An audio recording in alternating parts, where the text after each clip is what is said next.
जय Hind. Jharkhand staff selection commission द्वारा झारखंड कक्षपाल की भर्ती हेतु 1733 पदों पर बहाली की प्रक्रिया शुरू हो चुकी है। आइए झारखंड कक्षपाल भर्ती 2025 नोटिफिकेशन के बारे में डिटेल में चर्चा करते हैं। इस बहाली के लिए ऑनलाइन आवेदन 7/11/2025 से लिए जाएंगे और आवेदन करने की अंतिम तिथि 8/12/2025 रखा गया है। SC/ST कैंडिडेट्स ऑफ झारखंड, यदि आप झारखंड राज्य के निवासी हैं और SC/ST कैंडिडेट हैं तो आपको इस आवेदन के लिए मात्र 50 रुपये पे करना पड़ेगा और ऑल अदर कैंडिडेट्स और बाकी जितने भी कैंडिडेट्स हैं, चाहे वो झारखंड राज्य के हों या झारखंड राज्य के बाहर के राज्य के हों, उनको 100 रुपया फी पे करना पड़ेगा। अब हम बात कर लेते हैं एज लिमिट्स का। तो मिनिमम एज 18 ईयर्स यानी 18 वर्ष है और मैक्सिमम एज 25 ईयर्स यानी 25 साल रखा गया है।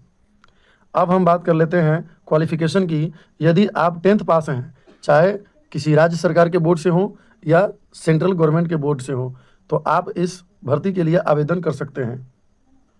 अब बात कर लेते हैं वैकेंसी के बारे में।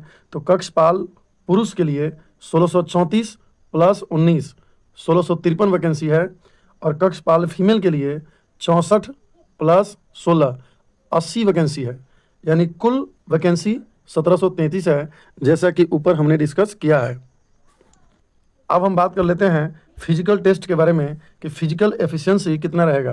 तो यहाँ देख रहे हैं UR, EWS, EBC और BC के लिए हाइट रखा गया है 160 सेंटीमीटर और चेस्ट मिनिमम 81 सेंटीमीटर होना चाहिए। यदि इससे कम होता है तो आप डिसक्वालीफाई माने जाएंगे। SC/ST कैंडिडेट के लिए 155 सेंटीमीटर हाइट चाहिए और चेस्ट मिनिमम 79 होना चाहिए। यहीं पर अगर फीमेल कैंडिडेट हैं तो उनका हाइट 148 सेंटीमीटर होना चाहिए और चेस्ट की कोई रिक्वायरमेंट नहीं है। अब हम बात कर लेते हैं रनिंग की। इस भर्ती में रनिंग को भी शामिल किया गया है। पुरुष अभ्यर्थियों के लिए 1600 मीटर रखा गया है और 6 मिनट में कंप्लीट करना है।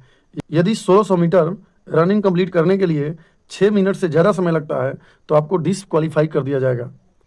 यहीं पर फीमेल कैंडिडेट के लिए रनिंग 1600 मीटर ही है पर उनको 10 मिनट में कंप्लीट करना है। अब हम बात कर लेते हैं कक्षपाल जॉब के लिए सैलरी कितना मिलेगा। तो यहाँ पर देख रहे हैं कि लेवल 2 की सैलरी मिलेगी, यानी बेसिक पे होगा 19,900 से लेकर 63,200 तक। इसमें DA वगैरह HRA वगैरह जुड़कर ये 30-35 हज़ार के आसपास बन जाएगी। तो चलिए, हमने काफ़ी अच्छे तरीके से इस वैकेंसी के सभी बिंदुओं पर हमने डिटेल में चर्चा किया। उम्मीद है कि आपको समझ में आया होगा। धन्यवाद।